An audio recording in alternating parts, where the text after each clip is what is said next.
Five Nights at Freddy's Secret of the Mimic just came out, and it has very interesting implications for the lore. Being the earliest game in the timeline, this game is crucial in setting up everything else that comes afterward. However, most of the things that come afterward, as we learned in FNAF VR, are a fictional computer game that does not exist in reality. One of the things Secret of the Mimic does is give us answers to some of the longest running questions in the series, and pretty definite answers too. I mean, this is the most overt a FNAF game's ever been. How wonderful, at last. Some of these answers are very important for FNAF 4, and FNAF 1, and FNAF Sister Location, and FNAF 6, and FNAF Security Breach, on and on and on. Basically, every single game that's in the franchise has something to do with this one, and this one is really, really, really important. Major spoiler warning ahead, guys. If you haven't played the game, or watched the game if you're lazy, go and do it, because it's brilliant, and you won't regret it.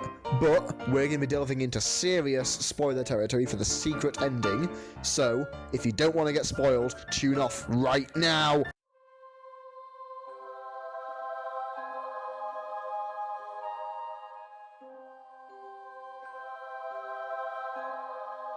In Five Nights at Freddy's VR, we get the reveal that the games that we've been playing up until this time are fictional games within the series, and that the games since then, including Security Breach Ruin, and Secret of the Mimic, are all taking place in a new timeline that is separate from everything that came before. This means that all overt mentions of the supernatural are now reset. In the Steel Wall timeline, we've had absolutely zero evidence of anything supernatural ever happening, so we can assume that no supernatural things ever happen in this timeline. The things that happen instead are the Mimic and Glitch Trap, computer programs controlling machines and making them go evil. We can assume that the reason the animatronics are attacking us in games like Five Nights at Freddy's 1 and 2 are because they are infected with Glitch Trap, or the Mimic, or whatever sort of pseudoscience bullshit you want to pull out. Point is, it's not ghosts. Which brings us to Five Nights at Freddy's 4. If there are no ghosts in Five Nights at Freddy's, then Crying Child dies when he is bitten. Whether he's bitten by Fredbear in 1983 is up for debate. This could have happened at an earlier date, but as it stands, that doesn't really matter. There are no ghosts, and when Crying Child is killed, he is simply killed, which means he cannot be the protagonist of Five Nights at Freddy's 4. This has to be something that is literally happening to somebody in real life, which is further evidenced by the illusion disc technology that we used to talk about back in the day of theorizing. For those of you who don't know, or haven't read the novels, illusion discs are small discs that when placed on animatronics, make them appear more lifelike and frightening. See the twisted animatronics and the nightmares. It's probably what's happening here. Or maybe it's nightmare gas. That's a new thing, but it's the same principle. Point is, we're getting shown time and time again in Five Nights at Freddy's that various different things can make animatronics look like things they are not. Which brings us to the novel, The Twisted Ones. For those of you who haven't read The Twisted Ones, I don't blame you, it's a piece of shit. The twisted animatronics are featureless and largely unpainted, very similar to something we have recently seen in Secret of the Mimic. Huge spoiler warning for Mimic right now. However, in the parachute ending of the game, we go down into Edwin's first recreation of a Fazbear building, this being the Five Nights at Freddy's 1 pizzeria, albeit with some changes, most notably to the animatronics. These animatronics are very similar to what is described in the Twisted Ones, featureless and unpainted. It seems pretty obvious to me that at the end of Secret of the Mimic, William Afton is going to build his house in the same place Edwin's house is.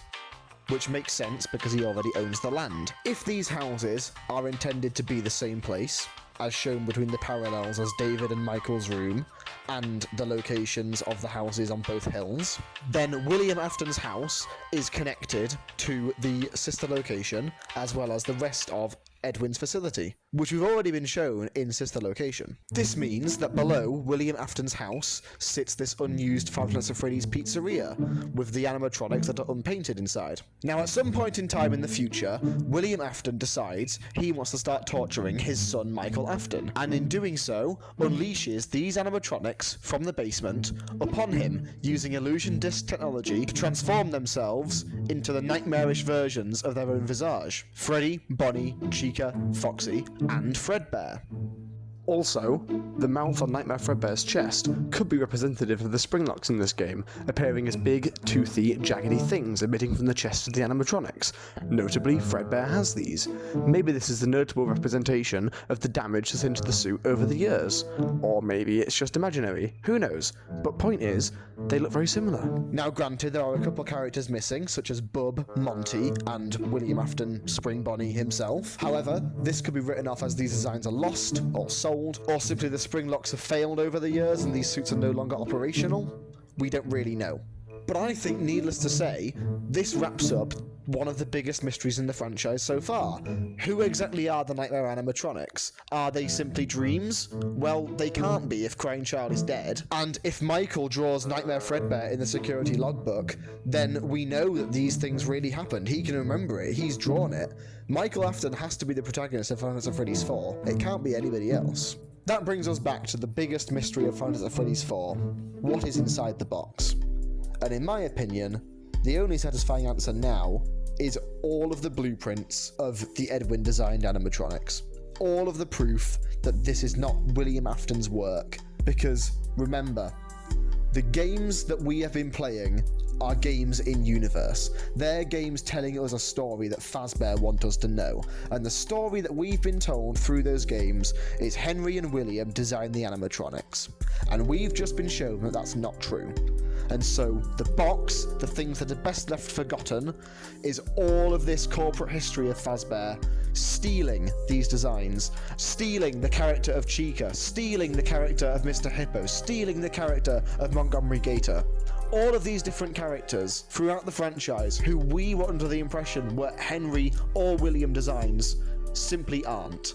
And William takes this evidence out to the grave in Midnight Motorist and buries it in the woods, never to be seen again, directly on the spot next to his house where Edwin's factory used to be, building all of these creations. Hey guys, thanks for watching. I'm new to this YouTube thing, so this video probably isn't great. Let me know what I can fix. I want to try and work on it. Basically, I needed to get my thoughts out there. This game has been keeping me up all night thinking about stuff like this because this game is so brilliant and I wanted to share that with you people. So, thanks for watching. Like, comment, share, subscribe, do all the boring things like that. Maybe watch another video if you're interested, if there is ever one. I don't know, maybe this is a one and done. Who knows? I'm going to keep talking. Bye. Hello, me again. One more thing. Just want to point out, this head on the top of the amalgam, this is what I'm going to call it, that's Toy Bonnie. In my opinion, look at it. That's Toy Bonnie's head. Look at the two. That's him. That's Toy Bonnie. The toys are Edwin designs. Okay, I'm going to play Dead by Daylight now. Bye-bye.